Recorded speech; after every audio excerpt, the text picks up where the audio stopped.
शुक्रिया सेठ। शर्मिंदा मत कीजिए, अगर हम लोग एक दूसरे की मदद न करें तो कौन करेगा?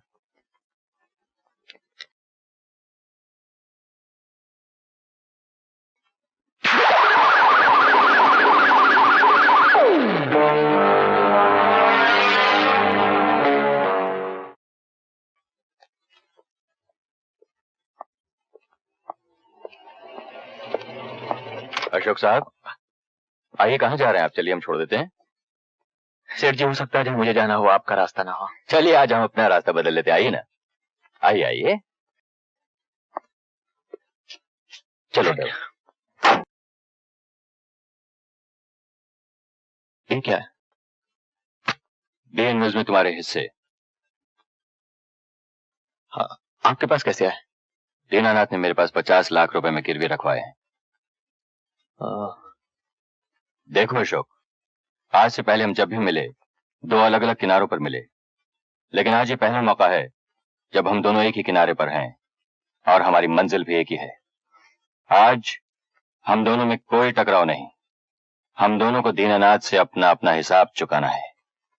अगर तुम साथ दो तो दीनानाथ मिल्स पर हमारा कब्जा हो सकता है, मेरा और तुम्हारा। सेठ जी, आप अच्छी तरह से जानते हैं कि मैं अपनी कीमत खुद लगाते हो। जी हाँ। बोलो क्या चाहते हो? मांगो जो मांगना है। मैं दीनानाथ मिल्स में उसी हैसियत से वापस जाना चाहता हूं जिससे निकाला गया था। डन। तुम मजदूरों को अपने साथ कर लो, तुम्हारे शेयर्स, तुम्हारी हैसियत तुम्हें वापस मिल जाएगी। सौदा मंजूर है? मंजूर है। मैं भी उन लोगों को बताना चाहता हूं कि मैं कौन हूं और क्या कर सकता हूं। तो मिलाओ हाथ। नहीं सेठ जी, ये हाथ तो मैं तब मिलाऊंगा जब मैं मजदूरों से बात कर लूंगा। जल्द ही मिलेंगे।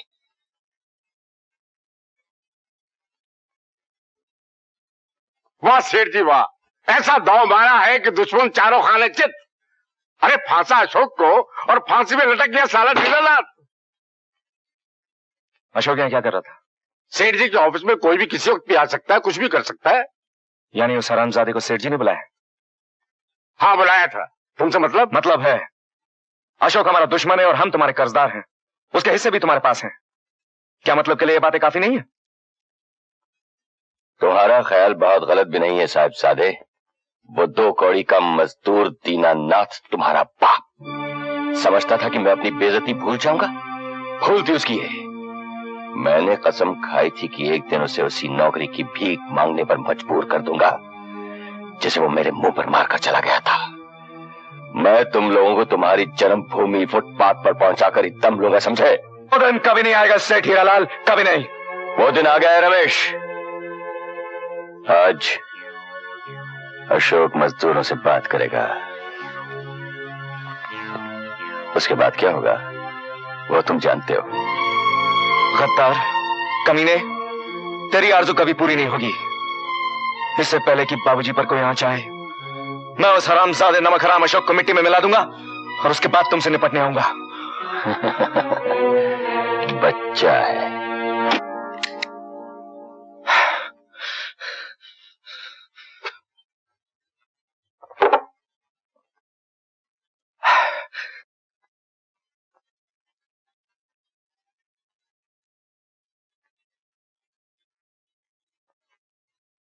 ये सब क्या है? किसने किया ये सब? मैंने। मगर क्यों? मुझे आज तक किसी ने कुछ नहीं बताया, न बाबूजी ने, न मां ने और न तुमने, कि अशोक को इस घर से क्यों निकाला गया है। ये राज अपने आप मुझ पे खुल गया है। मेरी तो कुछ समझ में नहीं आ रहा है। क्या कह रहे हो तुम? ये तस्वीर पहचानती है आप इसे? रमेश, ये सब हमारी शादी से पहले की बात है। लाओ मेरी तस्वीर। जलील औरत, आज मुझे पता चल गया तुमने मुझसे शादी क्यों की। अशोक के साथ रहने के लिए, उसके पास रहने के लिए। रमेश, जमानत के उस ढेर को जिसका नाम अशोक है मैं हमेशा के लिए बारूद से उड़ा के रख दूंगा। और आज वो पाताल में भी छुप जाए तो भी मुझसे बच नहीं पाएगा मुझसे वो कमीना। रमेश, छोड़ दो मुझे। रमेश,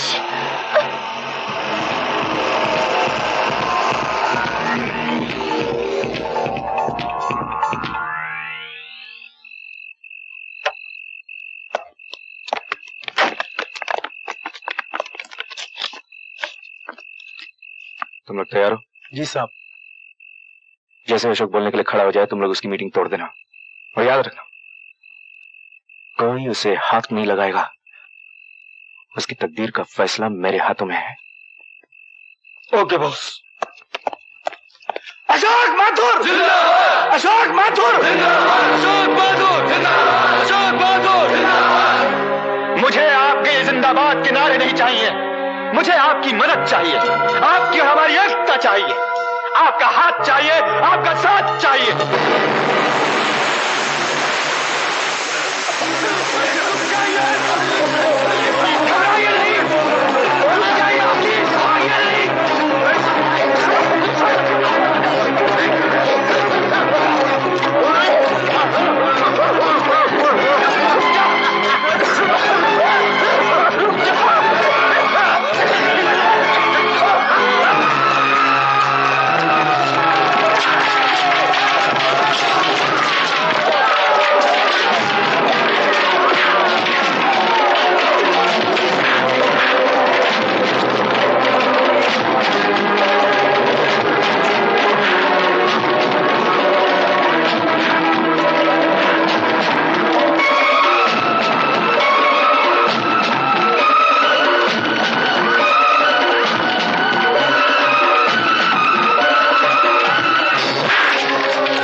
रमेश, रमेश, रमेश, मेरी तरफ देख बेटे, मेरी तरफ देख बेटे, हिम्मत कर जा। पुलिस, पुलिस, कोई है? मुझे हाँ, हाँ बेटे, हाँ, रमेश, रमेश,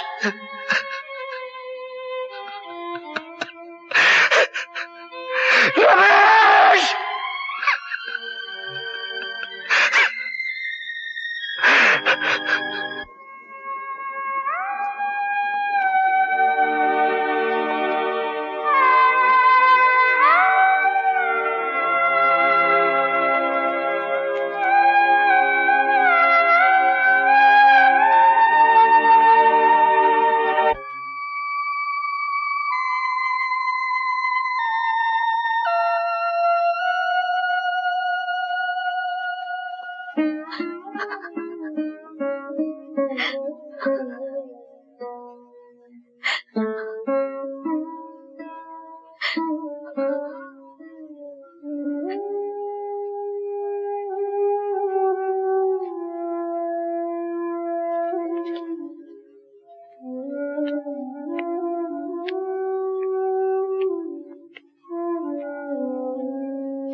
ऐसा कौन सा कसूर किया था हमने जो तूने हमारा घर बर्बाद कर दिया? माँ, मत कह माँ, मुझे मत कह माँ। मैं कहती हूँ चला जा यहाँ से, चला जा। इसे कहिए यहाँ से चला जाए। मैं इसका मुंह नहीं देखना चाहती। चला जा, चला जा।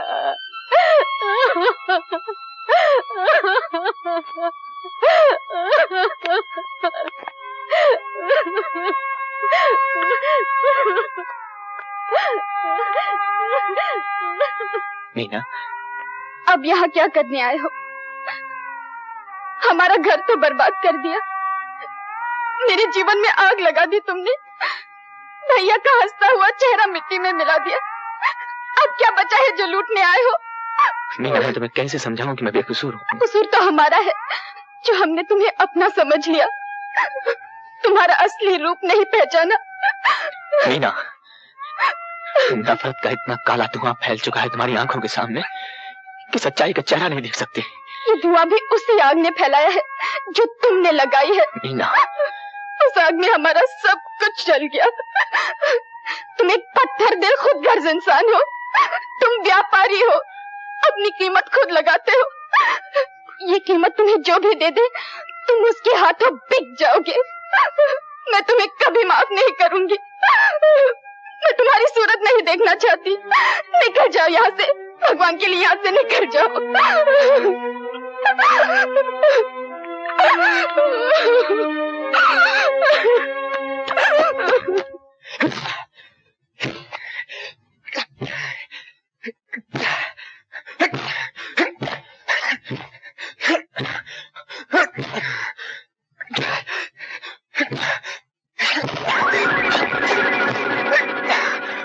इस बैग पर गुस्सा उतारने से कोई फायदा नहीं अशोक।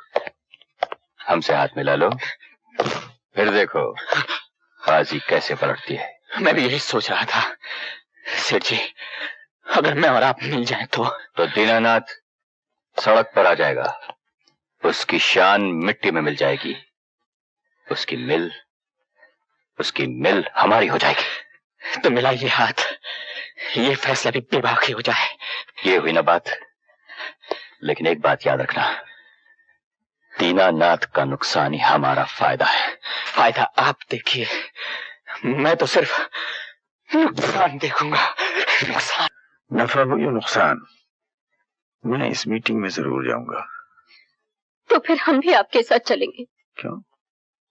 इसलिए क्या तुम समझती हो कि मैं इन छिछोरों का, इन सब का सामना नहीं कर सकता? कोई जरूरत नहीं, मैं जाऊंगा और अकेला। नहीं बाबूजी, हम भी आपके साथ जाएंगे। ये देखिए, ये देखिए, ये शेष देखिए, हम भी तो उस मिल के हिस्सेदार हैं। माँ, हम भी चलते हैं, देखिए हमें कौन रोकता है। मीनू, बाबूजी, नहीं बाबूजी, हम भी आपके साथ चलेंगे।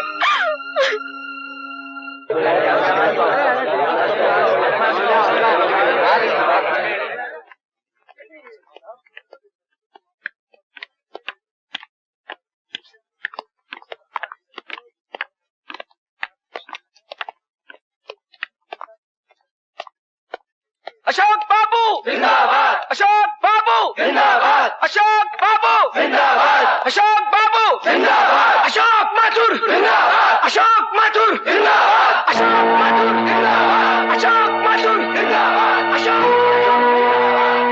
माथुर जिंदाबाद, अशोक माथुर जिंदाबाद।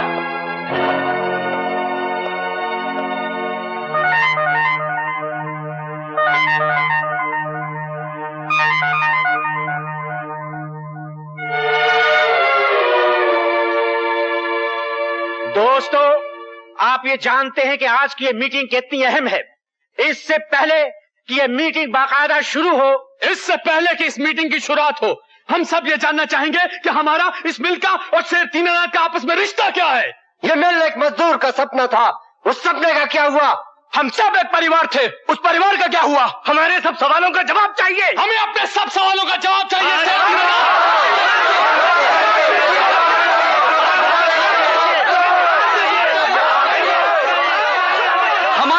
सपनों का क्या हुआ? हमारा बाप से रिश्ता क्या है?